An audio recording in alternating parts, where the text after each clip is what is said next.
And I know you've heard the chorus. Some in your party have said we should have never elected a first-term senator. And here you are 6 years later, a first-term senator. Right. Do you expect them to change their tune? Well, there's a difference between Barack Obama and I think our histories are much different. I've served in local government. I've served at state government for 9 years in the third largest state in the country. I was the Speaker of the Florida House, all that before I even got to Washington 4.5 years ago. By the time I swore in as president in 2017, I'll have served a full term in the Senate, including extensive work on the Foreign Relations Committee, on the Select Intelligence Committee. So there are some significant differences in terms of experience and background between where I am today and where then Senator Obama was when he was elected. All right, folks, welcome to Gimme 5. They are piling on Marco Rubio with everything possible. That's one. Aren't you just like Barack Obama? All of a sudden, they don't like Barack Obama. All of a sudden, Barack Obama was too inexperienced. This is the leftist media. They said the same thing to Ted Cruz. Ted Cruz blew him away with the facts in his answer. Marco Rubio just blew away Matt Lauer with the facts in his answer. Oh, but Lauer wasn't alone. There was more. I want to ask you about another issue. You are casting yourself as a candidate of a new generation, but there is an issue where you are very out of step with younger voters, even younger Republican voters. According to a Pew poll, 61% of Republican voters under the age of 30, I believe, support same-sex marriage.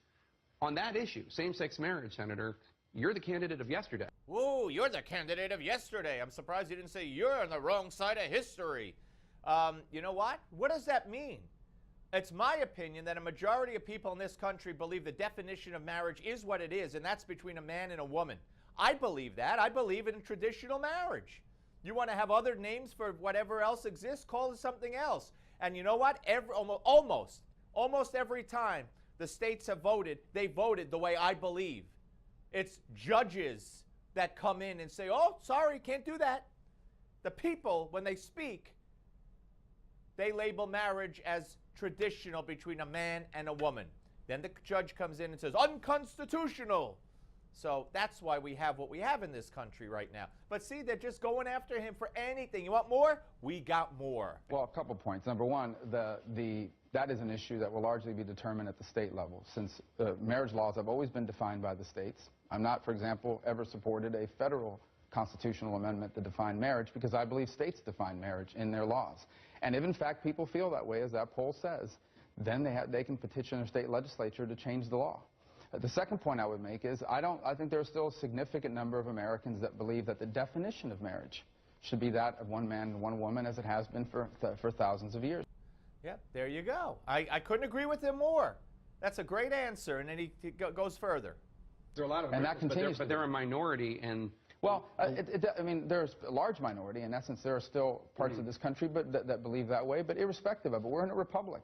If you want to change the marriage laws of your state, go to your state legislature and get your legislators to change it. I don't believe the court system is the appropriate way to do it, and I don't believe Washington and the Supreme Court is the appropriate way to do that. I don't either.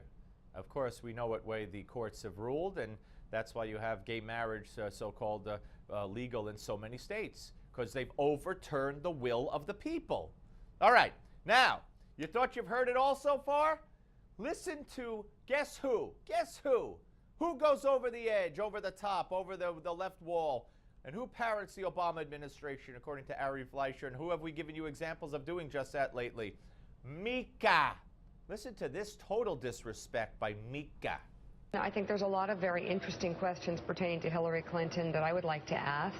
But if we're having this conversation, you think of Marco Rubio's announcement that we've been watching all morning long and talking about, and you measure up accomplishments and ability to weather the storm, and ability to have had experience that might apply to this job. The Putin test. It's like, it's not even, there's just, this is not even a conversation. You mean like Barack Obama and John McCain? You mean like Barack Obama and John McCain?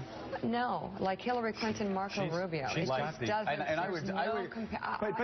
maybe this is my ideology. Watch that screen. But I'm sorry, but that's a little boy, and that's an experienced, accomplished woman who's been elected. She just called Marco Rubio a little boy. Now, you know he's not black, but he's Hispanic. Is that over the line?